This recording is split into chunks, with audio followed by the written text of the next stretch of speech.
আসসালামু আলাইকুম। Google merchant সেন্টারের বেশ কয়েকটি বড় আপডেট এসেছে 2026 সালে। ওই আপডেট গুলো নিয়ে একটু আলোচনা করতে আসছি। তো অনেকেই জানতে চাচ্ছিলেন যে আপডেট গুলো আসলে কি কি। তো গত ভিডিওতে আমি অত বিস্তারিত বলি নাই, বাট এই ভিডিওতে বিস্তারিত বলবো বলে আসছি। তো সাথে থাকুন। গুগল মার্চেন্ট সেন্টারের যে 2026 সালে যে আপডেট গুলো এসেছে তার মধ্যে এক নম্বরে আছে হচ্ছে আপনার মাল্টি চ্যানেল প্রোডাক্ট সিস্টেম। মার্চের 2026 থেকে বাধ্যতামূলক করবে আর কি এটা, এখনো হয়নি।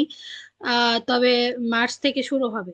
তো আপনার এখানে আসলে বিষয়টা কি এটা নিয়ে একটু ডিসকাস করি। যে যেমন অনলাইন অফলাইন ভার্সনের জন্য আলাদা প্রোডাক্ট আইডি অপরিহার্য। যেমন ধরেন হচ্ছে আপনার আছে না যে অনেক ক্লায়েন্টে অনলাইনেও বিক্রি করে, প্লাস হচ্ছে আপনার প্রোডাক্ট অফলাইনে বিক্রি করে। তো সেক্ষেত্রে অনলাইন এবং অফলাইনে যে প্রোডাক্টগুলো আছে এই প্রোডাক্টগুলো আলাদা আইডি করতে হবে। যেমন গুগল জানিয়েছে যে মার্চ 2026 থেকে যদি একই পণ্যের অনলাইন ও স্টোরে ভিন্ন ভিন্ন দাম, স্টক বা অবস্থা থাকে তাহলে আপনাকে দুইটি আলাদা প্রোডাক্টের আইডি ব্যবহার করতে হবে। অর্থাৎ একই পণ্য যদি অনলাইন ও অফলাইন মূল্যে আলাদা হয় তাহলে অবশ্যই আলাদা আইডি করতে হবে। তো এই বিষয়টি যদি আপনি বিস্তারিত জানতে চান তাহলে পিপিসি নিউজ ফিডে এই ওয়েবসাইটটাতে গিয়ে দেখতে পারেন।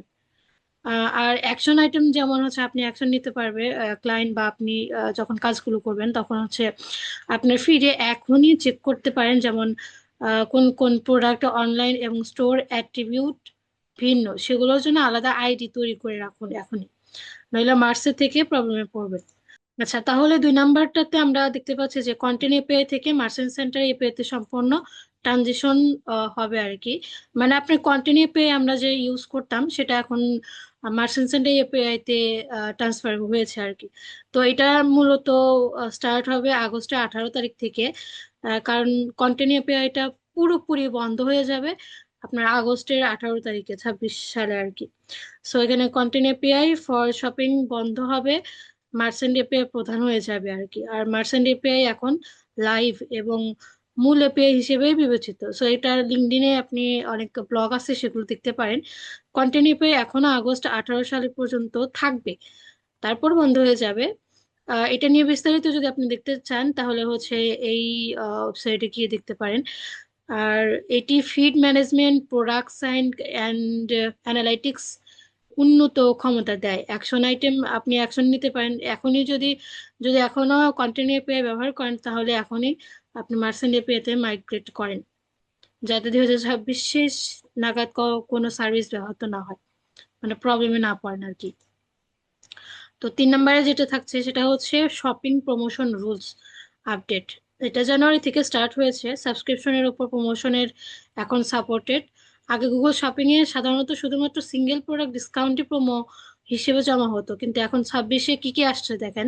সাবস্ক্রিপশন সার্ভিসে ডিসকাউন্ট, ফ্রি ট্রায়াল বা প্রথম মাস বা বছরের ডিসকাউন্ট থাকছে। ফিক্সড টাকা বা পার্সেন্ট ভিত্তিক সাবস্ক্রিপশন অফারগুলো প্রোমো হিসেবে দেওয়া যাবে। যেমন আপনি ডিটেলসে যদি জানতে চান তাহলে এই যে ই কমার্স ব্রাইট ইউরোপ এই ওয়েবসাইটটাতে দেখতে পারেন। এই ফিচারটি সাস বা রিকোয়ারিং বিজনেস মডেল যাদের আছে তাদের জন্য খুব ভালো সুযোগ।